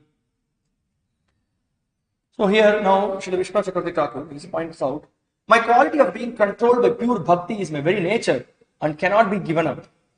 So this is a lot, a lot says that I have a problem I cannot control when somebody engages in my loving devotional service. I cannot give it up. That's my nature. The Lord intensifies the meaning of his previous statement by saying in the present verse that he is attracted to even the devotee with despicable activities. That means, supposing a devotee by accident does some mess, still the Lord does not reject him. Rather, he just ignores that small fault, and then he takes him to his fold, and then he helps a devotee again to be fixed in his devotional service, and he considers him as a great devotee. That's what Krishna is pointing out now. Text 30. Apichet sudura acharo bhajate mam ananya bhak sadureva samantavya samyak vyavasito isaha. Even if one commits the most abominable action, if he is engaged in devotional service, he is to be considered saintly because he is properly situated in his determination. Apichet sudurachar. Durachar itself is very bad activity. Now there is the word su used here. Sudurachara means abominable activity. Abominable means you cannot imagine such a bad activity according to the social and moral conduct. Bhajate mam ananya bhak. Krishna says, but if he continues to engage in my service, without any motivation, simply he continues to please me, he sadureva samantavyaha samyak vyavasito hi saha. He is fixed in determination, he continues to engage in my service, he should be considered as a sadhu. This is what Krishna says. So Prabhupada in the purport immediately it speaks about two kinds of activities everyone performs. Conditional activity and constitutional activity. What is the conditional activity? Whatever activity with respect to this body is that we perform is called conditional activity. Rules of the society, the different activities, and then constitutional act. What is our constitutional activity? What is our constitutional activity? Engagement in devotional service. That is the constitutional activity. That's the swarupa of the jiva, simply to be engaged in Krishna's service. So Srila Prabhupada goes on to point out that there now in the conditioned state, sometimes devotional service and the conditional service in relation to the body will parallel one another. But then again, sometimes these activities become opposed to one another. As far as possible, a devotee is very cautious so that he does not do anything that could disrupt his wholesome condition. He knows that perfection in his activities depends on his progressive realization of Krishna consciousness. So sometimes we may knowingly make some mistake with respect to body. We may be a little lethargic, or our response to some other person may not be proper, but we may engage in devotional service, but we need to be careful to take care of both. So now Prabhupada goes on to explain that. He explains that sometimes a devotee there may be a temporary fall down, but such a temporary fall down does not disqualify him. In the Srimad Bhagavatam, it is said that if a person falls down but is wholeheartedly engaged in the transcendental service of the Supreme Lord, the Lord being situated within his heart purifies him and excuses him from that abomination. So we have several examples also in the Bhagavatam, right? We have the example of Jamila, who by accident he fell down and then he engaged in all kinds of abominable activities. But the Lord gave his mercy to him, and he somehow or other, at the age of 80 years, he had a son. Gave the name Narayana to the son with Lord's intervention. And then he was always calling him, and then Lord purified. And later, the other key factors are there. He repented for whatever that he did, and he took up the devotional service. Okay. Srila Prabhupada goes on to point out the material contamination is so strong that even a yogi fully engaged in the service of the Lord sometimes becomes ensnared. But Krishna consciousness is so strong that such an occasional fall down is at once rectified. Therefore, the process of devotional service is always a success. No one should deride a devotee for some accidental fall down from the ideal path. For as explained in the next verse, such occasional fall downs will be stopped in due course as soon as the devotee is completely situated in Krishna consciousness. So there can be an occasional fall down, but when a person again takes up seriously the devotional service, we should consider him as a devotee, and then we should encourage such a devotee. Not that we just keep pointing out fingers and then keep harassing, or it becomes an offense because we become too smart. And then what is our smartness? We become too smart than Krishna. Krishna himself acknowledges him as a devotee, but how do we recognize him? How do we look at him? We look at him as some sinner. That's not wrong. That's completely wrong. That should not be the case. So Prabhupada says that when we do not acknowledge that saintliness of the devotee, our situation is that we are considered fallen.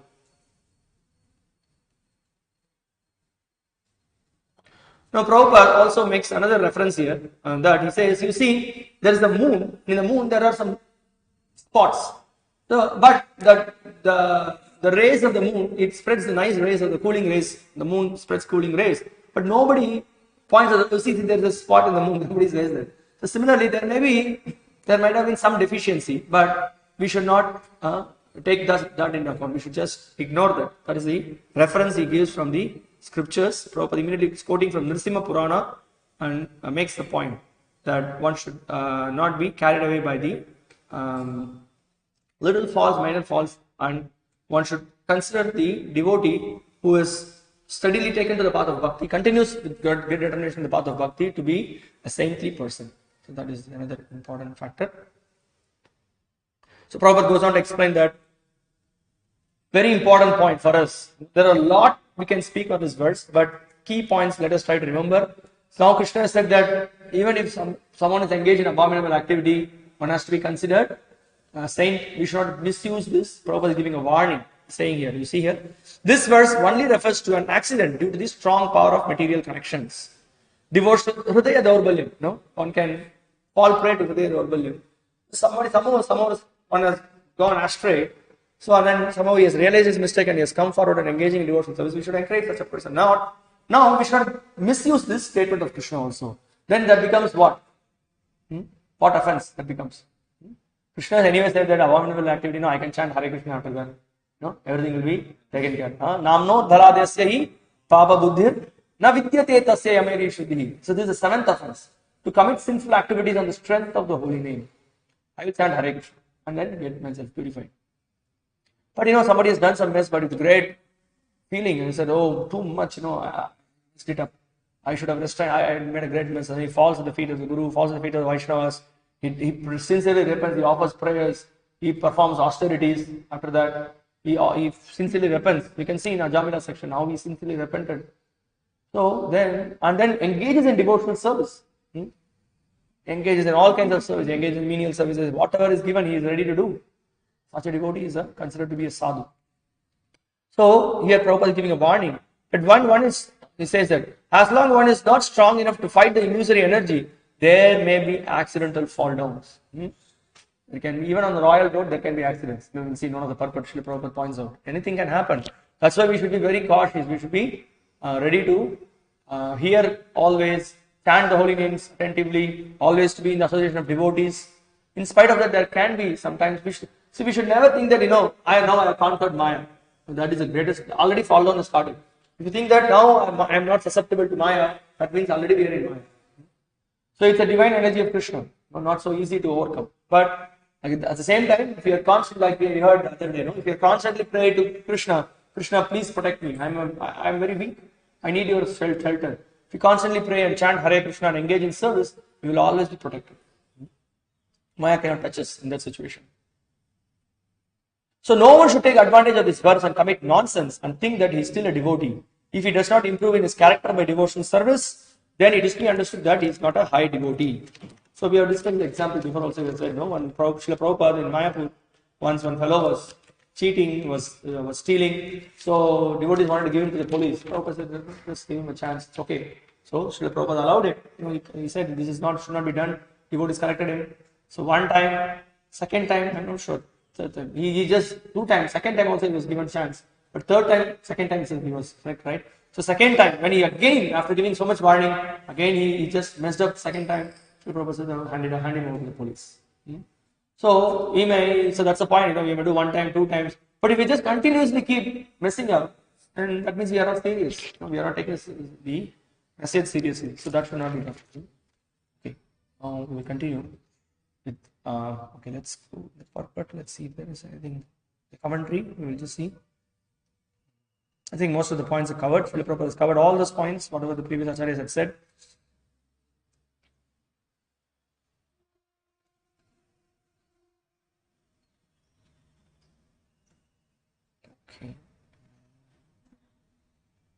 Okay, here is one. This verse and the next verse is quite connected.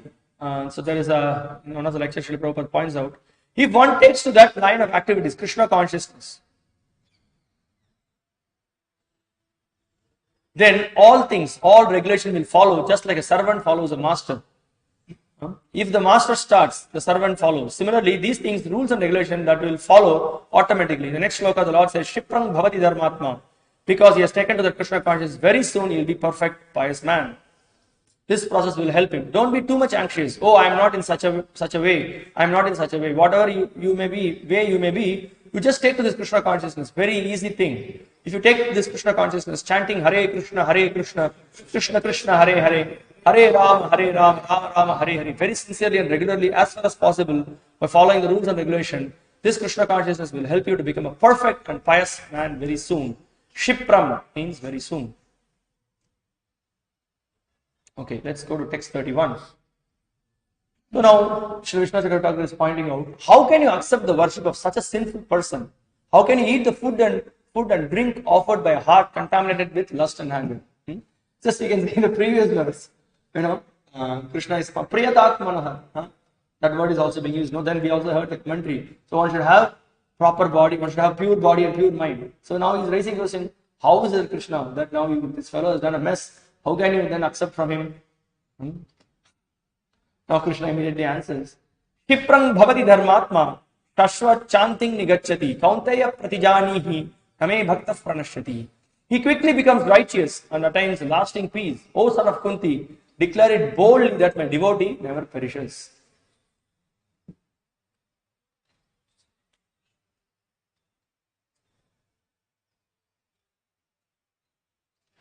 So we know, for someone to be engaged in devotional service properly, with determination, what is required? One should be pure, right? In the impure heart and mind, you cannot. Because Krishna clearly says, Esham tu antagatam papam jananam punya karmanam te dvanga moha nirmukta bhajante mam dridavvrataha. So with full determination, one has to engage in the devotional service. Then what is required? one should be free from all sins.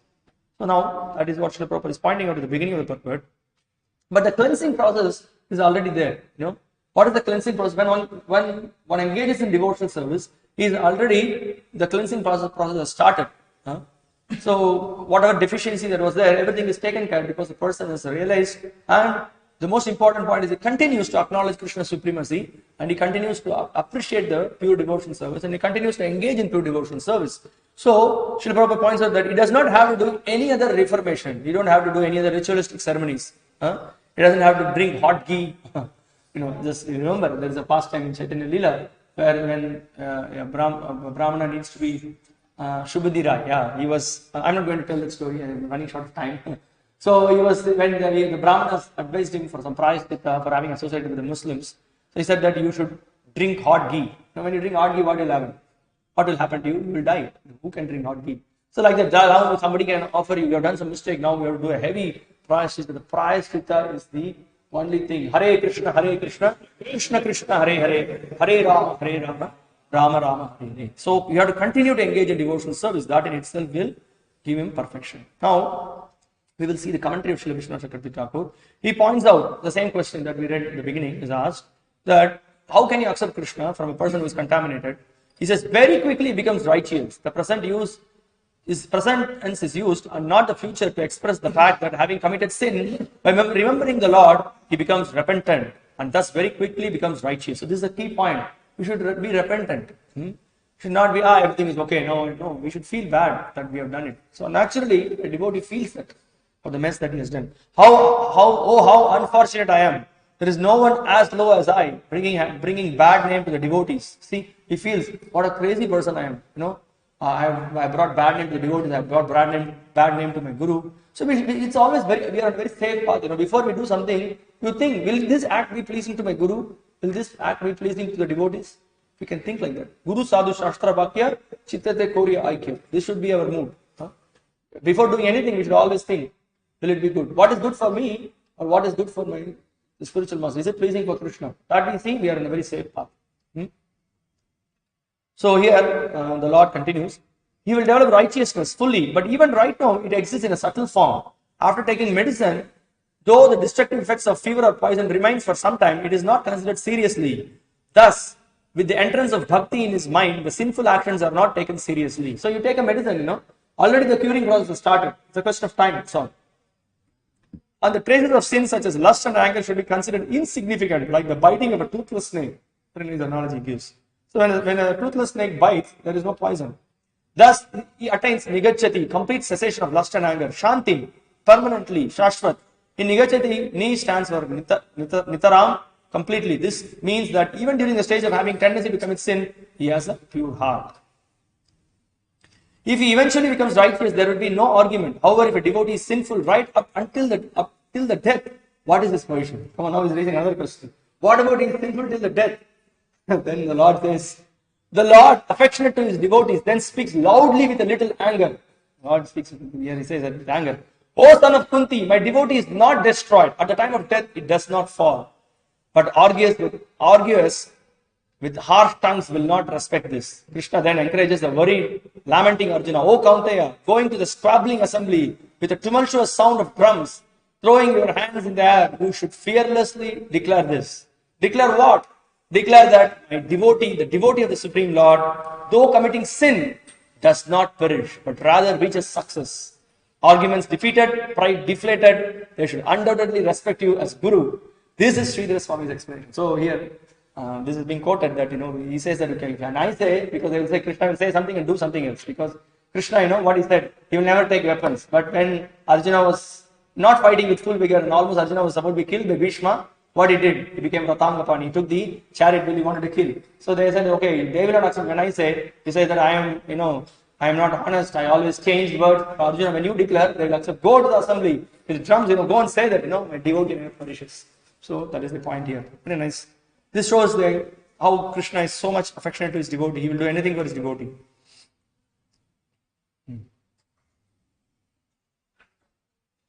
So that we read, no? So that, what is the atonement? Smartas will say, no, he has to perform some special atonement.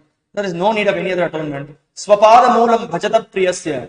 Tyaktanya bhavasya haripareshah vikarma yachotpatidam katanchid dunoti sarvam hridi sannivishtaha. Srila Prabhupada quoted this in the purport, no? That simply one has to engage in devotional service, then he will be purified. One who has thus given up all other engagements and has taken full shelter at the lotus feet of Hari, the Supreme Personality of Godhead, is very dear to the Lord. Indeed, if such a surrendered soul accidentally commits some sinful activity, the Supreme Personality of Godhead, who is seated within everyone's heart, immediately takes away the reaction to such sin. So that is the point. So simply engagement in devotional service is sufficient. What was said was in relation to the Smartha atonement, which is meant for those following Smartha rules, those other than my exclusive devotees. But remembrance of me is effective as atonement for my devotees. Simply by remembering Krishna, we are purified. Now, I would just like to relate one very interesting incident, which is quoted in the Bhakti-śāstra Vaibhava, about how Srila Bhaktivinoda Thakur, when he entered, there was a discussion among the Devatas in the Swargaloka, and these two verses was the discussion. So there was a doubt that was raised by the some of the Devatas, that how is it that this devotee who has done abominable act is considered saintly? How to accept that? That is the discussion. So I'll just read some sections. Very interesting. Another outlook on this. Yamaraja, one of the 12 Mahajanas and the Lord of Justice, who thus was exacting in discerning moral principles. Brahma, Shiva, and Narada, who are principal demigods, and also are among the 12 Mahajanas, and many other exalted persons are present. Okay, I didn't put that. What is the exact question they had?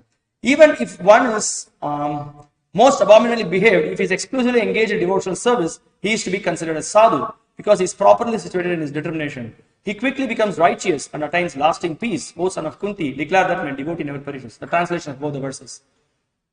Now, so there was a discussion on this. To assert that by performing exclusive bhajana, a person will attain dharma and peace, suggests that those states are lacking in bhakti, and that unalloyed bhakti, the ultimate pinnacle of dharma, is but a means of achieving such ends. So one will become dharmic by engaging in devotion.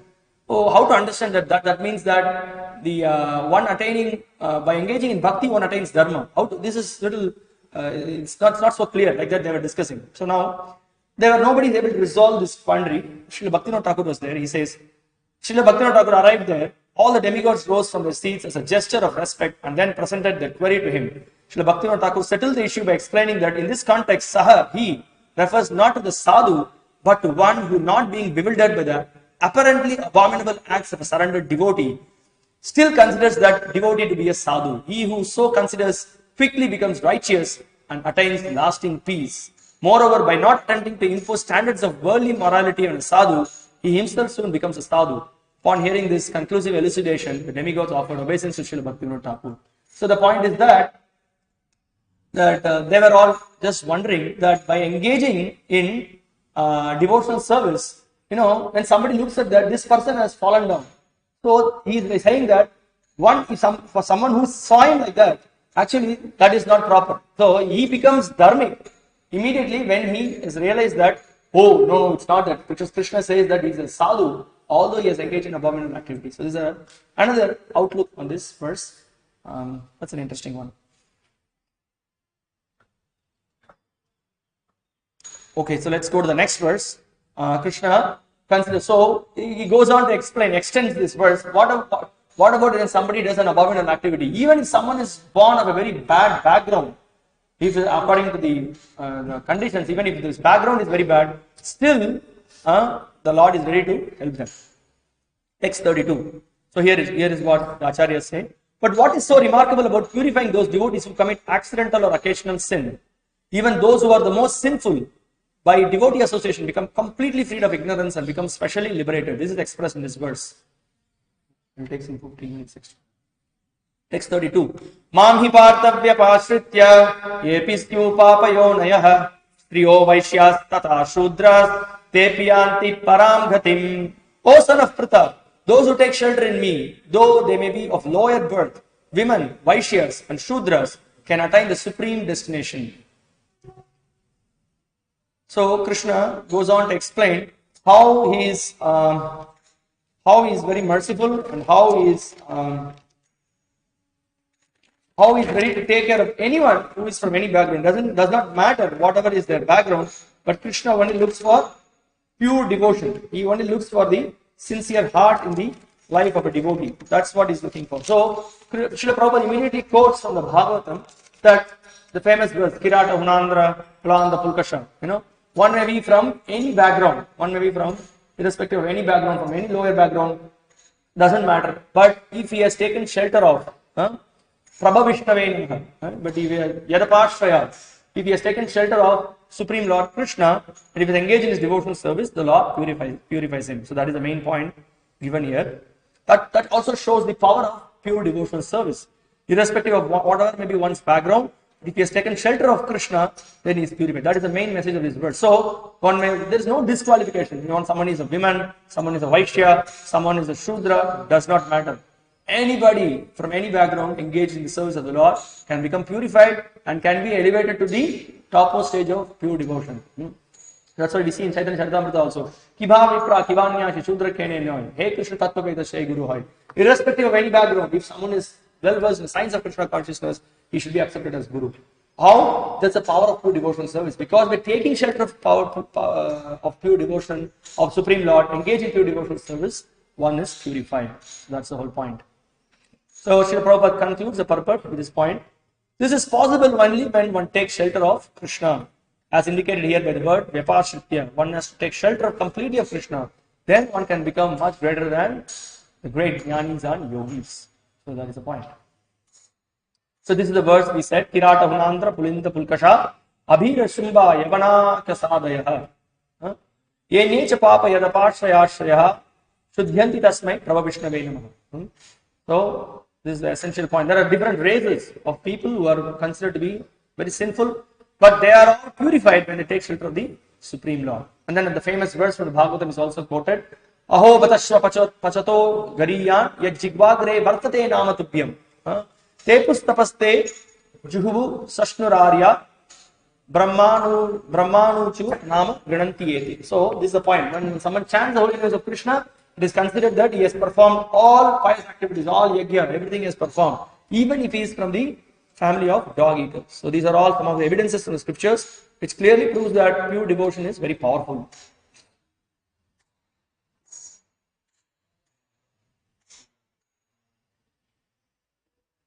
So Prabhupada in one of the lectures is making a point. He says, whatever he may be, there is no restriction. Just like anyone can take bath in the Ganga, it is not that only a particular person or particular community can take a bath. Anyone can, and he performs and he becomes purified. There is an example. Nahi harate jyotsna chandras chandala vesmani. When there is moonlight, there is no discrimination that a Bangi's house should receive the moonshine, while at a Chandala's house there should be none. The moon shines upon the palace of a king or on the house of a Chandala. Nahi harate jyotsna chandras chandala vesmani. Krishna's mercy is for everyone. It is not restricted to a certain community or a class of people. Anyone can take advantage of Krishna consciousness. This is a conversation in Washington in 1976. So, what is the proof of the statement that Krishna has given here? Is there anything that you can see visibly? ISKCON. Thank you very much, Prabhuji. There is nothing to so much think about. We can just see the life of our own situation. Every one of us sitting here, we are all from different backgrounds, but we are all now engage in the service of Krishna because we are chanting the holy name. By the mercy of Srila Prabhupada, by the mercy of the pure devotee, we are purified and engaged in service. So next verse, Krishna is speaking about what then can be said of the Brahmanas and Kshatriyas who are saintly kings, who have been fortunate to be born in pure families. So Krishna here is pointing out, hey Arjuna, you are a great Kshatriya, nothing to worry. Kim punar brahmana punya bhakta rajarashayastata anityam asukam lokam imang prapya bhajasvamam. How much more this is so of the righteous brahmanas, the devotees and the saintly kings. Therefore, having come to this temporary miserable world, engage in loving service unto me. This is an important point here. Srila Prabhupada is immediately pointing out here that Krishna is saying that King Punar Brahmana, the Brahmanas are very pious. The Raja Rishis, they are also very pious. And what to speak of them? They can become devotees in an excellent way. No question, there is no inhibitions. And immediately points out to Arjuna that better you realize this word is anityam. This word is what? Anityam. Asukam. There is no happiness here. Don't dream of some happiness and eternity here. That is not possible. We cannot get that. So, Imam prapya bhajasvamam. Better you engage in my service. So this is a message for us. So this world is a temporary world and full of miseries. So there's a very, again, a definition. Krishna already said in the 8th chapter, what he said? A very excellent definition that you cannot find in any dictionary or in any advertisements. Only you can find it in the Bhagavad Gita. Dukkalayam ashashvatam, Krishna says. So here he says, anityam asukam. But there is some happiness. You may try, keep trying. Continuously keep trying, but you cannot get it. Better you realize what Krishna says. We should realize what Krishna says and make progress in devotional service. Here Prabhupada is urging, he is speaking that take to devotional service and go back home, back to Godhead. So here he says that this is the only process. What is the only process? This devotional service is the only process by which all the problems for all the classes of men can be solved. It's a one-stop hub, like they say, like you throw one stone and then, or in one stone, two mangoes you say, but you say one stone, all problems solved. One, take up to this devotional service, all the problems are solved, and then you get great bliss.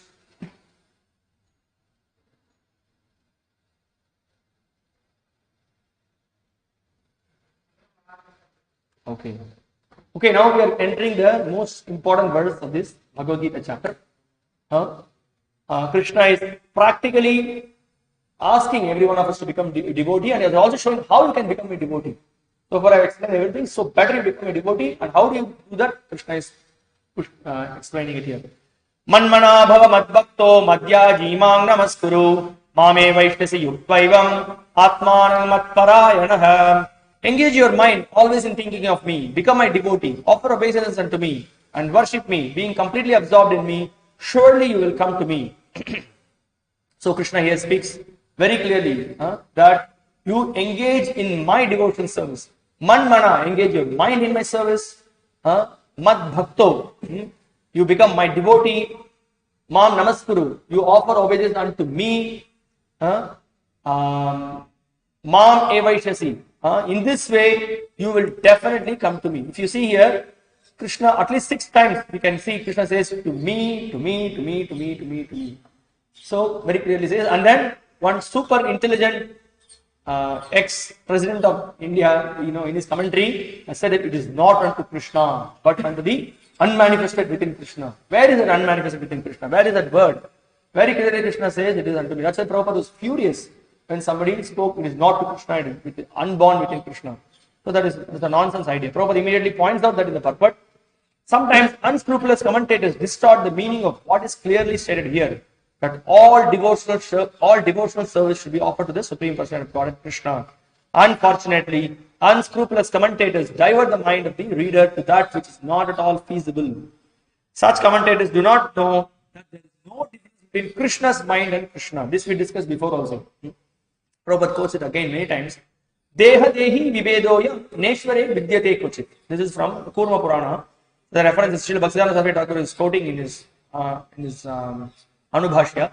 So he points out that there is no difference in Krishna, the Supreme Lord, between himself and his body. But because the commentators do not know the science of Krishna, they hide Krishna and divide his personality from his mind or from his body. It's very offensive, this kind of a statement. Although this is sheer ignorance of the science of Krishna, some men make profit out of misleading people. So they want to cheat, and they themselves want to show themselves they're super intelligent. So Prabhupada is saying that what he's calling is sheer ignorance. A very strong word Prabhupada is using. And they are cheating the people like this. So Prabhupada is saying that this kind of a demoniac mentality will not help, but we should have favorable attitude. So demoniac mentality. So Manmana, one may say, always thinking of Krishna. Who was always thinking of Krishna? Kamsa was always thinking of Krishna. Ravana was always thinking of Rama. Hiranyakashipu was also afraid at the last. So they were all thinking of the Lord, but not in a favorable way. The point is that one should favorably think of Krishna. That favorable cultivation is possible when we engage in pure devotional service of the Lord, according to the instructions given by pure devotee, born of a spiritual master. That Srila Prabhupada is pointing out in the rest of the purport. So he says, one should therefore engage his mind in the eternal form, the primal form of Krishna, with conviction in his heart that Krishna is the supreme. He should engage himself in worship. There are hundreds and thousands of temples in India for worship of Krishna, and devotional service is practiced there. So when we come to the temple, we immediately bow down. We offer our obeisances to Krishna. That will make one fully absorbed in Krishna without deviation. This will help one transfer to the Krishna Loka. One should not be deviated by unscrupulous commentators. One must engage in the 9 different processes of devotional service, beginning with hearing and chanting about Krishna. Pure devotional service is the highest achievement of human society. So Prabhupada goes on to explain in the purport that one should take to this pure devotion. He also says that in 7th and 8th chapter already devotional service is discussed. Now in this particular chapter, the concluding verse, in the Prabhupada immediately clearly concludes that pure devotion is what Krishna is looking for, and that pure devotion we can attain by engaging in the principles of sadhana bhakti, which Krishna is giving here.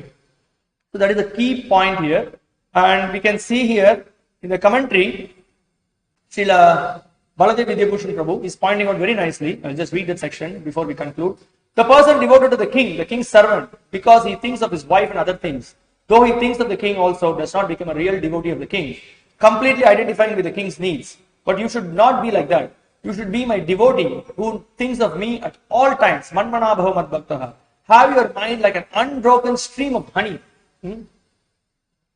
Constantly absorbed in me. All the acharyas, even Ramanujacharya in his commentary says it should be like an unbroken stream of oil. He says here, he says unbroken stream of honey. So we can see, how it just continuously flows. So like that, devotion should be like that. Have your mind like an unbroken stream of honey, complexion like honey, constantly absorbed in me, the son of Vasudeva, possessing qualities such as a complexion like a blue lotus, through understanding my lordship over you and my bestowal of the highest benefit to you. Then be my worshipper, be absorbed in me by worshipping my form, the most dear object. Offer your respects to my form with intense prema. Having offered your mind and body to me, taking shelter only of me, you will come to me. By this statement, it is understood that after offering these activities of bhakti to the Lord, one performs them. So that's the point. By we engage in practical activity, trying to please Krishna. We have to do something practical to Krishna, right? To please him. Now, he nicely concludes, he says, in this chapter, Bhakti, like the Ganga, are not considering who is suitable or unsuitable and destroying all sins by its very touch, is alone considered to be the king of all secrets. So like that, pure devotion, whether one is qualified or unqualified, someone takes to this process, Krishna is extremely pleased and he gives himself to his devotees. So that is the main conclusion of this verse. And before we conclude, we will just see an amazing lecture that Srila Prabhupada gives this point. Yeah, Prabhupada talks about 2 things in this lecture. He speaks about how the Lord is protecting his devotee. He gives himself to his devotee. He says, the same thing, this meditation is manmana bhava mad bhaktaha. Always think of Krishna. So those who are engaged in this way, always thinking of Krishna, worshipping Krishna, for such persons, Krishna says, Yogakshemam vahamyaham. I personally carry all the necessities of life. I personally carry. My point is that here in this new Mayapur, if you simply carry on this manmana bhava mad bhaktaha, then all your necessities will come automatically. Don't bother. This is my point. Yes, you will get sufficient food, sufficient milk, sufficient fruits, flowers, all necessities. Simply you act on behalf of Krishna and think of Krishna and don't bother about the necessities of life. It will be automatically supplied. Don't be disturbed from that point of view. Simply engage yourself in the business of manmana bhava mad bhakto madhyaji mam namastu. So this is the point. We have to engage completely in the service of the Lord.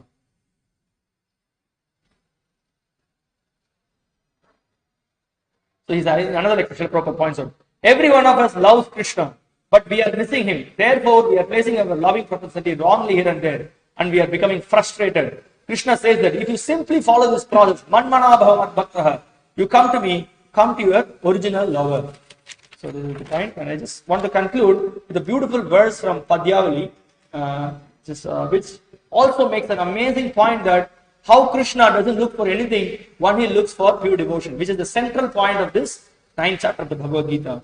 The verse goes like this: Yadasya charanam dhruvasya cha vayo vidya gajendrasya ka. So he says that Vyadasya attained perfection, Dhruva attained perfection. Although he was a very young boy, he attained perfection. Gajendra, although he was an animal, he attained perfection. Kubjaya kinghu nama rupam adikam kim tat sudamno dhanam. Kubja, she was not beautiful, she attained perfection. Sudama, he was not rich, but he attained perfection.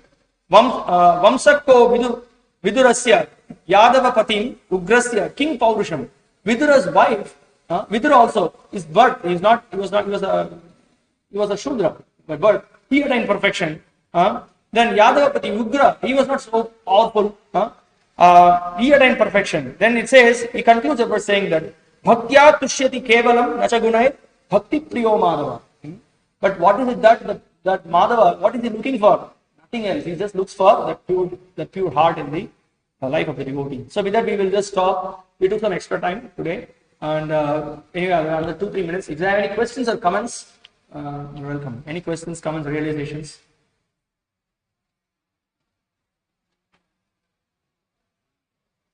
Okay, thank you very much. So we will have the exam for this 9th chapter on Sunday. We will send you the timing for that. So maybe we may start it a little early. We may start the exam at 3 p.m. This Sunday. Okay, but we will notify you in the WhatsApp group. Thank you very much. Bhagavad Gita as it is ki jai. Srila Prabhupada ki jai. Hare Krishna.